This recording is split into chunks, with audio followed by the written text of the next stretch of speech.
Inez, David, and Matt.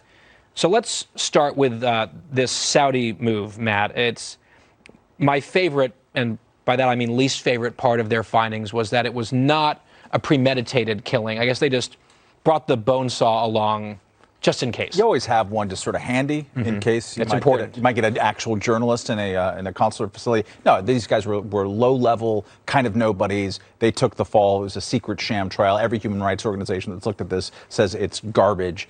This is an awful, savage theocracy who's been doing too much business with our country and having too much influence over our successive administrations now, going back decades. And it's a scandal. It's not just influencers going there, which is bad enough. But I remember during the Bush administration, the Neil Bush, the Frito of the Bush clan would go there on business conferences. They've spent more money on every single president's presidential library in this country than any other source funding. We need to stop this. These people this country is run by very, very sick people. And as it's definitely clear that these are fall guys, right, who are going to be decapitated for following orders, right? So I don't think anyone sees that as justice. Matt makes a completely fair point about the Saudis.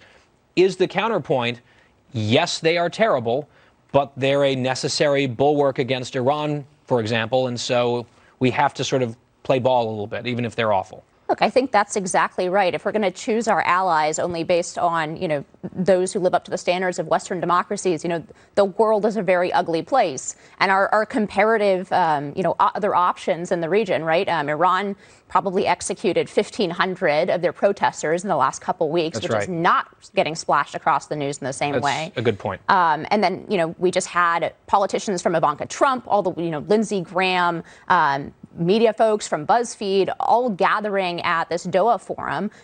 Qatar uses what is essentially modern-day slave labor. We don't see that getting splashed across the news in the same way. And Saudi Arabia, yes, this was a horrific murder, and it is an ugly theocratic country. But there are some moves away from that towards not a Western democracy. It's not going to be, like Spain or France overnight or anything like that. Women can drive. Ooh. Yeah, women are finally able to drive there. You can drive now. David, quickly, on this point of these celebrities and the Instagram influencers or whatever who went over there, is it fair game to criticize them?